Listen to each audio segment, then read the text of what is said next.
Bom dia a todos, a paz do Senhor Jesus Cristo. Mais um domingo aqui na Remanescente Cristã Filadélfia, onde juntos vamos celebrar a ressurreição do Senhor Jesus Cristo e a congregação das famílias cristãs. Neste momento, vamos abrir nossas Bíblias em Apocalipse, capítulo 3. Apocalipse, capítulo 3, do verso 7 em diante. Escreve ao anjo da igreja em Filadélfia, assim diz aquele que é santo, verdadeiro, que tem a chave de Davi, o que abre e ninguém pode fechar, e o que fecha e ninguém pode abrir. Conheço tuas obras, tenho posto diante de ti uma porta aberta que ninguém pode fechar. Tens pouca força, mas guardaste a minha palavra e não negaste o meu nome. Farei os da sinagoga de Satanás, aos que se dizem judeus e não são, mas mentem. Sim, farei que venham adorar prostrados aos teus pés e saibam que eu te amo. Porque deste atenção à minha exortação, à perseverança. Eu também te guardarei da hora da provação que virá sobre o mundo inteiro, para pôr à prova os que habitam sobre a terra. Venho sem demora, conserva o que tens para que ninguém tome tua coroa. Farei do vencedor uma coluna no templo do meu Deus, onde jamais sairá. Escreverei nele o nome do meu Deus, o nome da cidade do meu Deus, a nova Jerusalém, que desce do céu da parte do meu Deus, e também o meu novo nome. Quem tem ouvidos ouça o que o Espírito diz às igrejas. Atento sempre ao que o Espírito Santo quer falar à igreja. Vemos na pessoa do Espírito Santo a responsabilidade de ser o tutor, o curador, aquele que, de certa forma, está cuidando e zelando pela verdadeira igreja.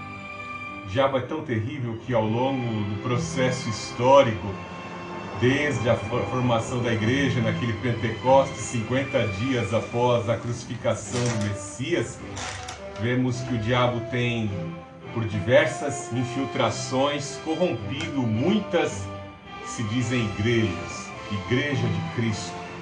Por isso que é muito importante nos considerarmos a cada um de nós como templos do Espírito Santo, nos considerarmos a cada um de nós agentes de comissão do Evangelho, da pregação do Evangelho, e cada um particularmente busque a santificação e levar avante a comissão da pregação do Evangelho. Porque nos dias de hoje vemos a terrível apostasia por parte de algumas denominações que, entre aspas, até professam a fé em Jesus Cristo.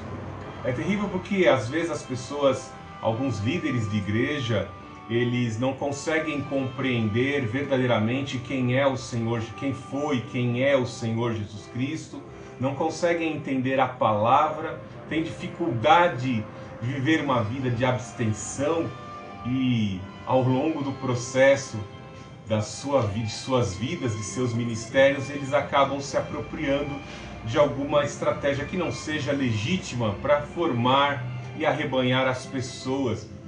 Eu sempre recomendo aqui aos alunos do ITF que sempre leiam as chamadas epístolas pastorais. Talvez seja uma grande deficiência dos pastores nos dias de hoje não lerem as epístolas pastorais, 1 e 2 Timóteo e Tito. E por isso que nós vemos toda essa desconfiguração, essa descaracterização do sentido da igreja como igreja, a sua função e a sua comissão.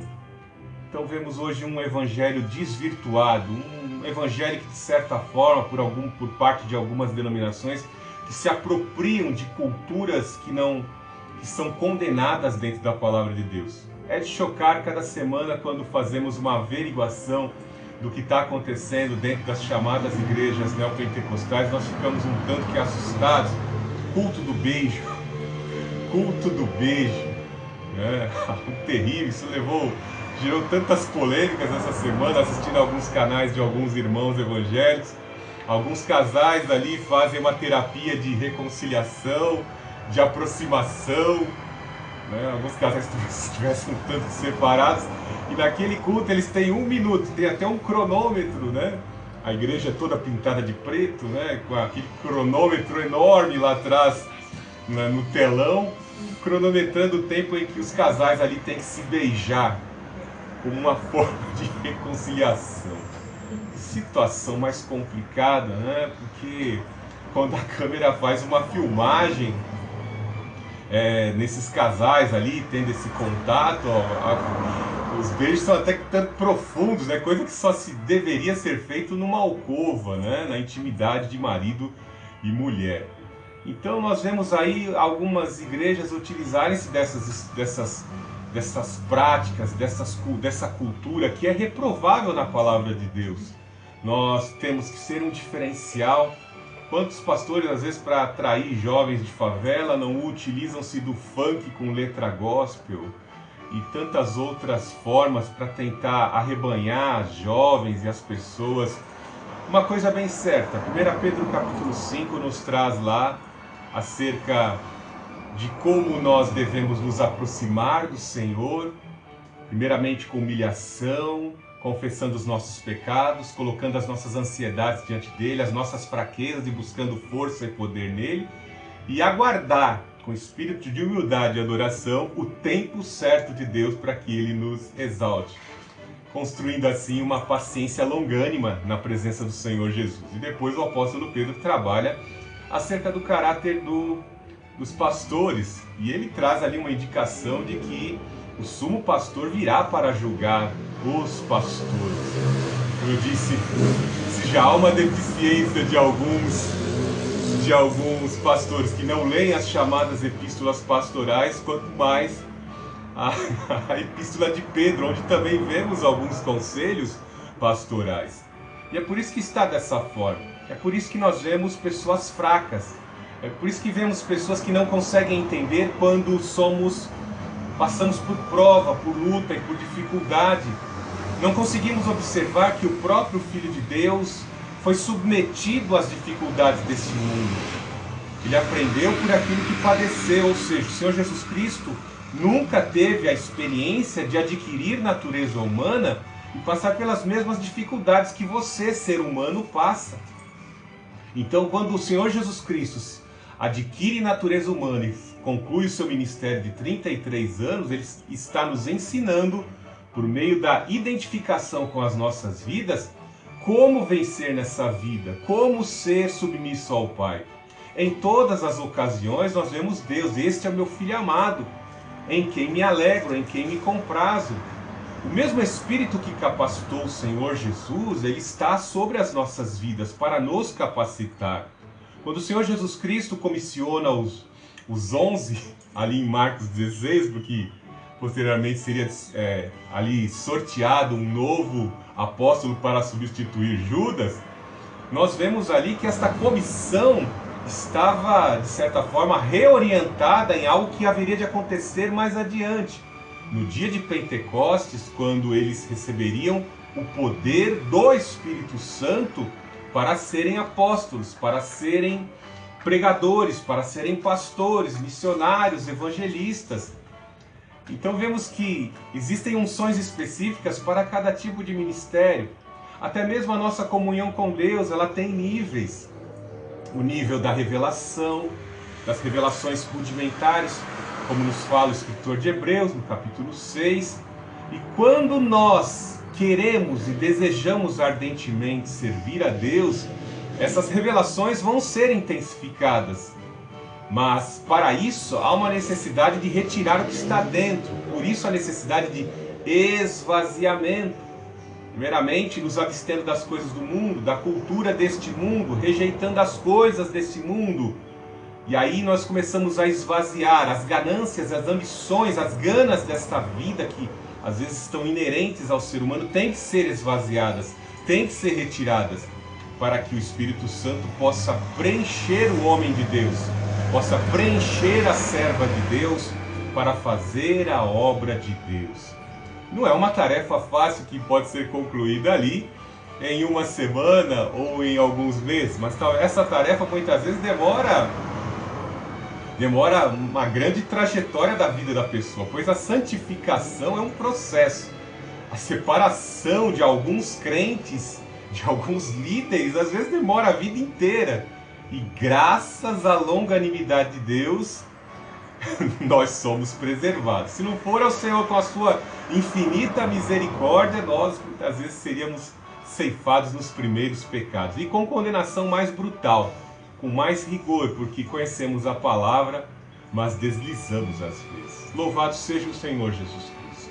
É por isso que temos que estar atento e nos revigorarmos com a palavra de Deus todos os dias. Termos o exercício diário de devocional, de leitura da palavra de Deus. Não ir diretamente ao YouTube ou na rádio e ficarmos ali ouvindo certas pessoas. Eu preciso de uma mensagem que me ponha para cima, me levante.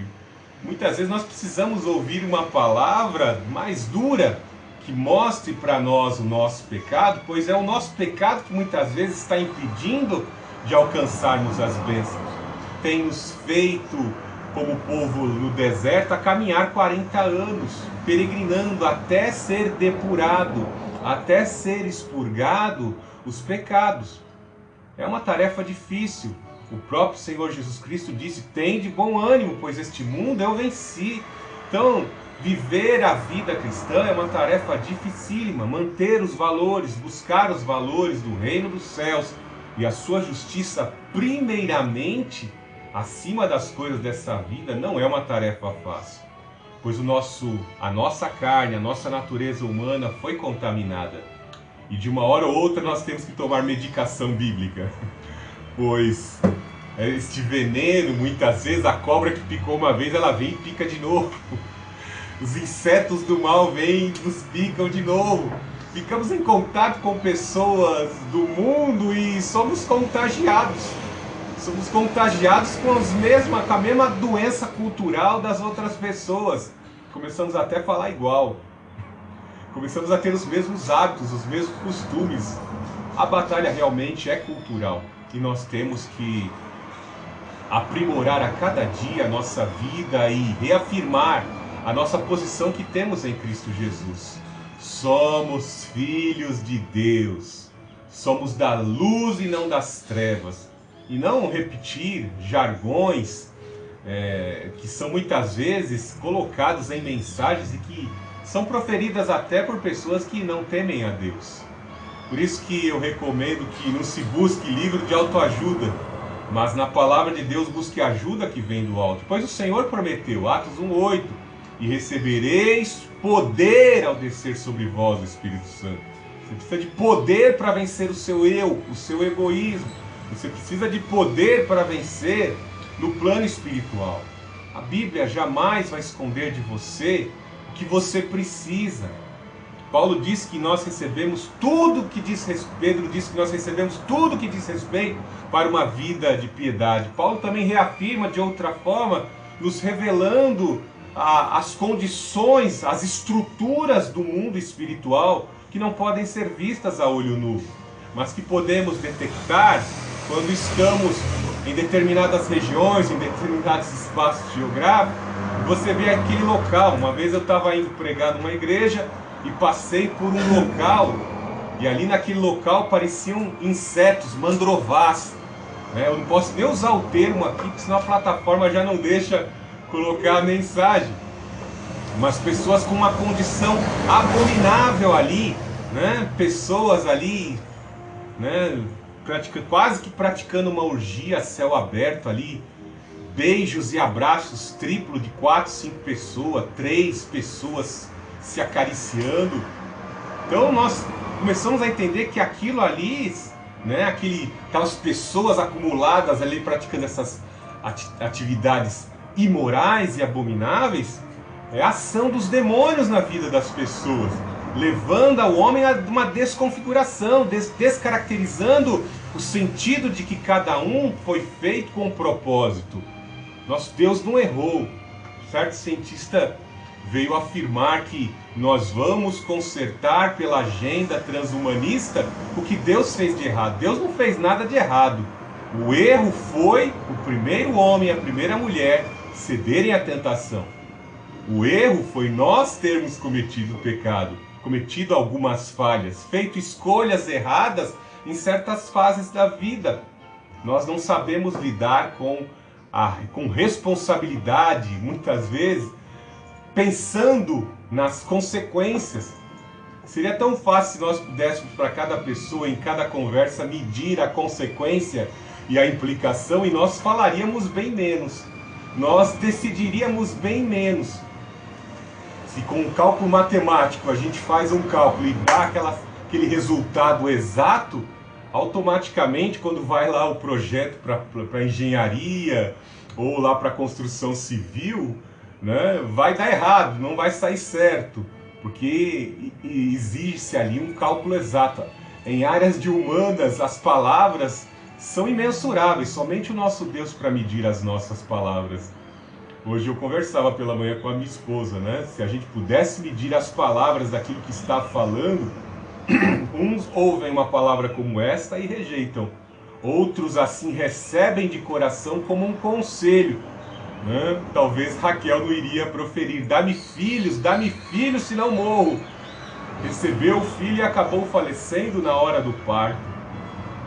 Quantas pessoas às vezes proferem jargões de música e nem estão medindo a consequência do que estão atraindo para suas vidas. Palavras atraem certas ambições e obsessões para a vida das pessoas e infectam outras pessoas. E as consequências às vezes são terríveis. Por isso que a palavra de Deus ela não pode falhar. Ela é perfeita. Nós temos que pedir com equilíbrio e entender o tempo de Deus.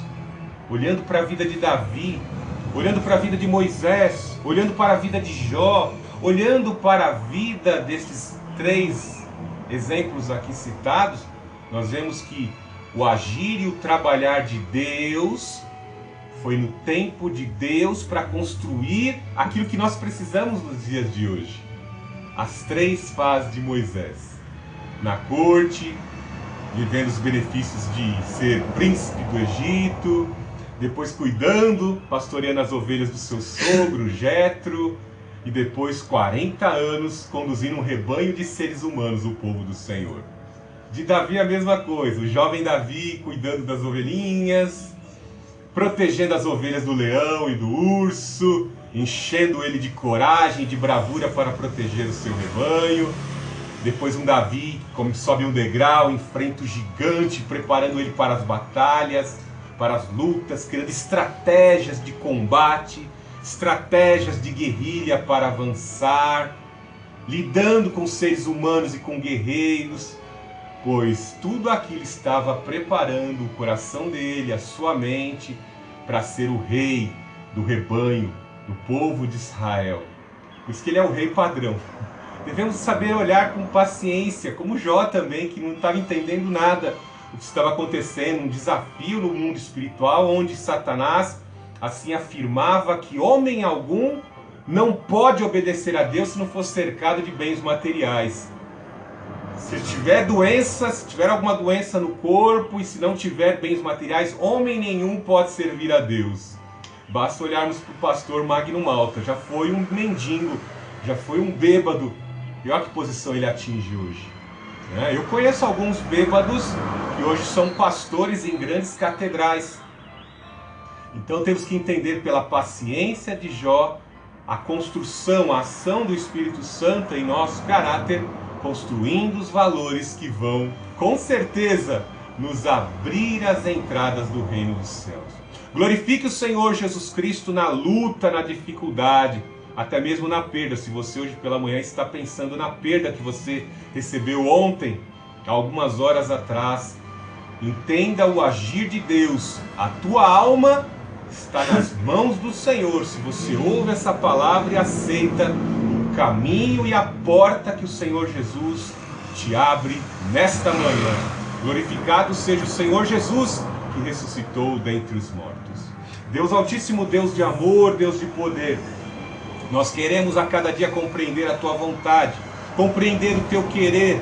Queremos, Pai Santo, confessar os nossos pecados, confessar as nossas falhas, porque entendemos, meu Deus, que sofremos as consequências de nossas escolhas, de decisões erradas que tomamos. Em nome do Senhor Jesus Cristo, dá-nos força e poder do Espírito Santo para resistir ao pecado, para fugir ao pecado, para não desejar mais o pecado, em nome do Senhor Jesus Cristo, nos dá força e poder, como tu deste a José, que na hora da tentação fugiu. Em nome do Senhor Jesus, lava-nos com o teu poderoso sangue, apague os nossos pecados, apague a condenação, a maldição que está sobre as nossas vidas, em nome do Todo-Poderoso Senhor Jesus.